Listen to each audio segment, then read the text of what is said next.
tutti e a tutte. Io sono Giovanni Fara, per chi non mi conosce, parlo a nome di Camminera Noa. Anch'io porto il saluto della Sardegna, della parte politica che rappresento oggi qua ai corsi catalani. Vi ringrazio per essere presenti e anche per l'esempio politico importante che dalla Sardegna noi diamo spesso.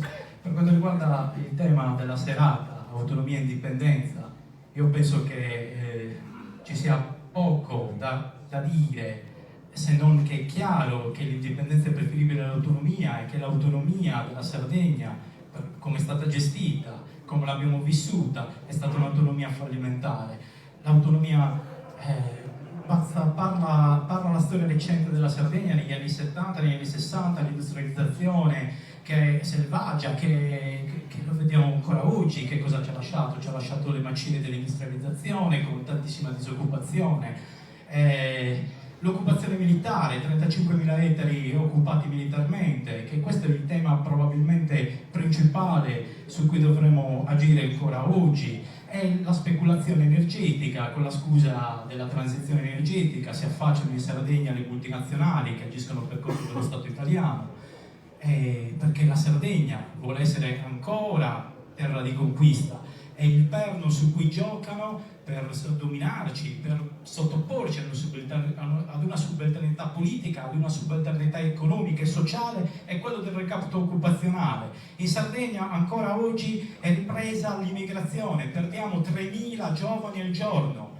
E quindi io non voglio soffermarmi troppo su quelli che sono gli effetti devastanti della subalternità politica a cui siamo assoggettati. Il problema è capire noi politicamente come possiamo reagire, perché è stata posta la questione della democrazia, ma come facciamo a rilanciare un processo per l'indipendenza, una battaglia per l'indipendenza, quando in Sardegna abbiamo una legge liberticida che esclude una fetta di elettorato enorme della società sarda? L'abbiamo visto nel 2014, quando quasi 100.000 elettori sardi sono stati esclusi dal Parlamento sardo, con una legge che pone uno sbarramento del 10%.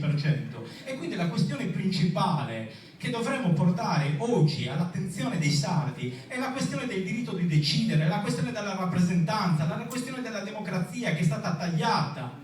E questo è il problema, perché è vero che gli indipendentisti, il movimento per l'autodeterminazione gode di un consenso, ma noi quale reale possibilità abbiamo al di fuori di andare a portare una proposta di governo indipendentista quando l'apparato politico coloniale, quando il duopolio coloniale di destra e sinistra hanno fatto comunella, prima hanno tagliato i posti di rappresentanza da 80 e 60 e poi hanno imposto una soglia di sbarramento del 10% per impedire alle forze antisistema e alle forze indipendentiste di guadagnare terreno.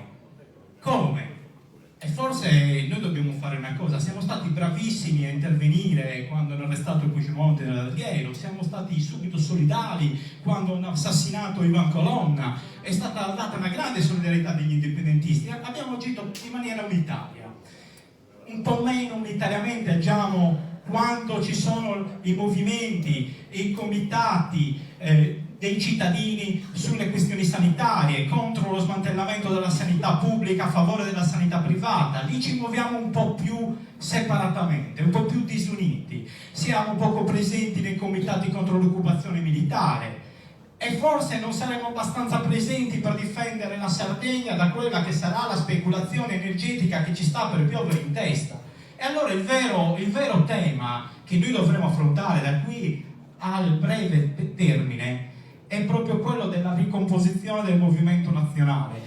È difficile, è complesso, ci sono delle diversità, sono stati commessi degli errori da parte di tutti, dobbiamo fare autocritica, dobbiamo capire quali nuove strategie mettere in atto, però dobbiamo ritrovarci uniti nelle lotte, dobbiamo ritrovarci uniti soprattutto tra i cittadini, in mezzo alla nostra gente, perché altrimenti sarà difficile lavorare sulla coscienza nazionale del popolo sardo. Non siamo all'anno zero, questi momenti di dibattito sono importanti perché ci aiutano a confrontarci, ci aiutano dobbiamo tornare a parlarci. E quindi io penso, e concludo, che non mancheranno altre occasioni di lotta, altre occasioni di dibattito, E penso che non esista una vera libertà senza il diritto di decidere, senza il diritto all'autodeterminazione, non esiste una vera libertà senza il